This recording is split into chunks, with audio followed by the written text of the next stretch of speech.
Capità Amèrica, Brave New World. La nova entrega de l'univers cinematogràfic Marvel, Capità Amèrica, Brave New World, dirigida per Julius Onah, es presenta com una pel·lícula de transició dins de la saga, encaminant la franquícia cap a la seva fase 5 o cap a la fase 6, ja m'he perdut i ja no sé molt bé en quina fase estan. Malgrat ser entretinguda i estar ben integrada en l'univers Marvel, la pel·lícula queda lluny de la profunditat narrativa i argumental que van assolir Capità Amèrica, El Soldat d'Hivern i Capità Amèrica, Civil War.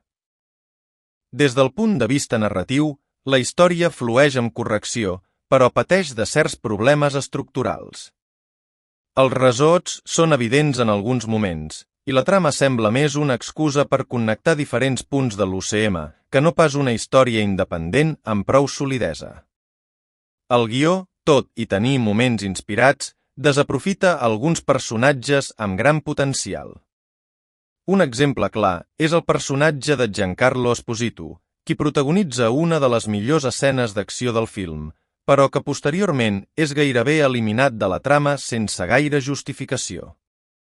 Aquesta decisió resulta decebedora, especialment quan es tracta d'un actor de la seva talla capaç de donar vida a antagonistes memorables. De manera similar, el personatge de Dane Ramírez també queda relegat a un paper menor, desaprofitant una oportunitat d'expandir el seu arc argumental. Quant a les interpretacions, Anthony Macchia assumeix el llegat del Capità Amèrica amb solidesa. La seva actuació és correcta i convenç com a nou portador de l'escut, però és Harrison Ford qui roba l'atenció a la pantalla en el seu debut com a substitut de William Hurt.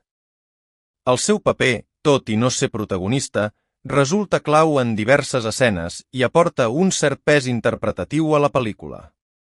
En canvi, Sebastian Stan, qui ha estat una figura recurrent en les històries del Capità Amèrica, té una presència testimonial, limitada a una sola escena que sembla inclosa només per fer el discurs motivacional de rigor. A nivell tècnic, Brave New World compleix amb les expectatives. Amb un pressupost de 180 milions de dòlars, ofereix una posada en escena impressionant, amb escenes d'acció ben coreografiades i un treball de producció impecable. La direcció de Julius Onah resulta competent, i es nota que ha intentat captar l'essència de El Soldat d'Hivern i, en alguns moments, fins i tot de Spider-Man 2 segons.